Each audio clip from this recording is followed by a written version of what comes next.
am back up here at the one and only Covington's Nursery in Rowlett, Texas. We are bringing you a series on Texas native plants. We have another episode on Texas native trees and one on Texas native perennials, but today we're talking about Texas native shrubs. And I'm joined by Nathan Dunham. Nathan, hey Ryan. How are you? Good, I'm wonderful. You ready to take us on this journey? Let's do it. Okay, what do you want to start with? Let's start with some of the agaves. Okay, let's go. So Nathan, these are fantastic, but I want to, before we get started, tell us what is a Texas native and also why should we care? So there's a couple of different things with Texas natives. The first thing is a true Texas native is something that occurs 100% naturally in the wild. We also have native cultivars that you'll hear also called nativars.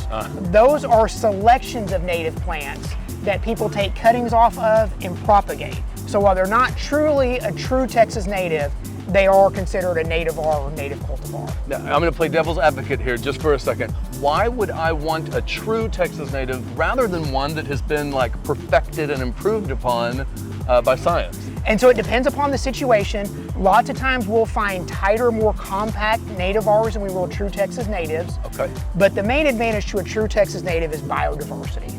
Okay, so we're helping the environment in probably more ways than we even know. Exactly. So now let's focus on these.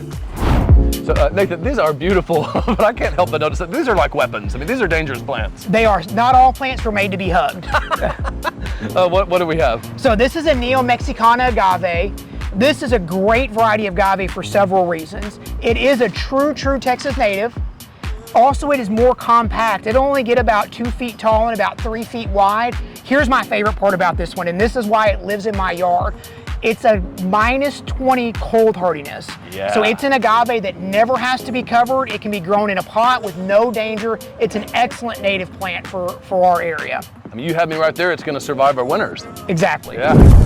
So Nathan, these are not as recognizable without their enormous red plumes. Yeah, so this is the native red yucca. This is another true Texas native. Everybody from the Dallas-Fort Worth area will recognize this as the red flowers in the middle of 75. Yeah, down Central Expressway, Yes. for sure. Yeah, these plants are so hardy. I mean, could you imagine living between 2 major highways with no irrigation? And they are fabulous there. Red yucca will get 3 or 4 feet tall and 3 or 4 feet wide. It blooms mostly in May and June and then off and on all summer, but it is a super easy plant to have in the landscape. These are wild. What are we looking at? So this is horsetail reed. Horsetail reed is a true Texas native that'll grow in the shade. It does great here. The one thing I will say about horsetail reed is it does spread. So wherever you plant it, make sure you want an awful lot of it, or when we use it in customers' landscape, we always make sure it's contained. I know it well, not because I planted it, but because my neighbor planted it.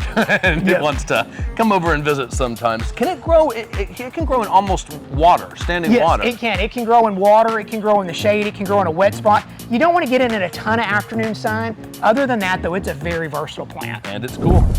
So, Nathan, I recognize these from my childhood. My dad would have me come out and trim them with the hedge clippers.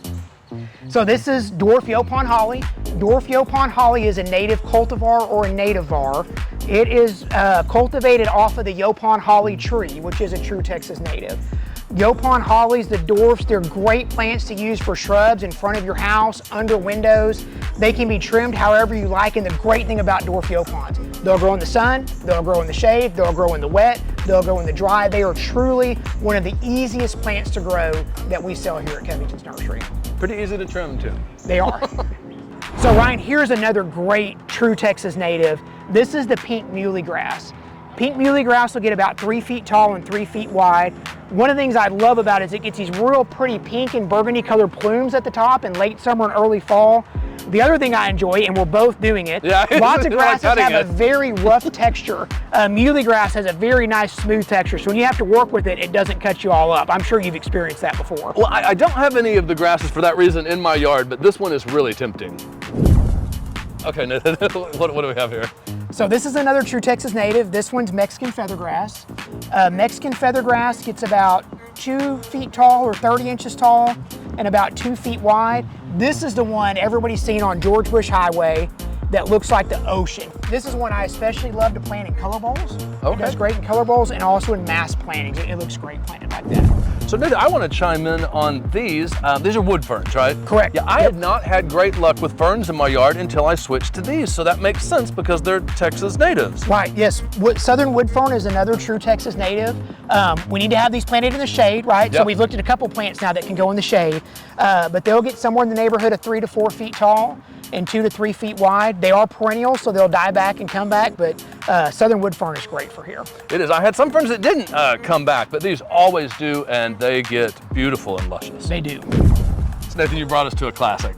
Right, yeah, so the regular Texas sage is a true Texas native, but it gets too big for most people's landscapes. Like how big is too big? 8 to 10 feet tall, That's too big. 6 to 8 feet wide, Yeah. and it's a little gnarly. So this is one where some of the nativars or native cultivars are gonna be a lot better choice for us. For a residential For a landscape. residential yard, you got it. And this one specifically, this one's called Green Cloud. Green Cloud Texas sage, it's a great nativar. It'll get about 6 feet tall, about our height. It'll get about 4 feet wide. It blooms before it rains, which is real interesting. They used to call it barometer plant because people use it to predict the rain. That's what my mother taught. I didn't know if she was making that up or not. Yeah, no, that's what they used to call it. And then you can see there's a lot of different varieties of Texas sage, but if you're looking for natives or nativars, just make sure you check up or ask a nursery professional because they're not all nativars for Texas. Now, quick question. Any sage that I buy, is it going to bloom? It's gonna bloom, it's gonna be cold hardy, and it's gonna do great here. Great. So Nathan, you have brought us, actually I'm going to take a step back. You brought us to something very interesting. Yes, this is a cholla. This is another plant that we don't want to hug. Chollas are native to South and West Texas. They're a great plant for here though. They'll get about 6 or 8 feet tall. In their native setting, they could even get up towards 10. And they'll get about 5 feet wide. They're another one that requires minimal care. This is another one that's lived in my yard since pre-2020, so no problem with freezes, doesn't have to be covered. And anybody who's ever hunted in West Texas has come home with one of these stuck in their butt. Yeah. Well, good to know. So Nathan, what are you ending us on here? So this one is Senna. Senna is a great accent plant, and Senna is also a true Texas native. We can touch it again. Yeah, we can touch it again. Yeah, it's not like the last one. It has beautiful yellow blooms in the summertime. It gets about 6 feet tall and about 4 feet wide, and it does get trunks on the bottom of it like a Yaupon or a crepe myrtle, so you can make it into a real pretty ornamental small tree. A tree, yeah. Nathan, thank you so much for walking us through these Texas native shrubs. It is my pleasure. And don't forget, we have other episodes on Texas native trees and one on Texas native perennials. You were telling me that a lot of people get really into these and they collect them, but for a lot of us, these Texas native plants, they just do better here because they're from here. They're just easier. They just are easy. Come up to Covington's and we'll teach you all about it, and let's grow together.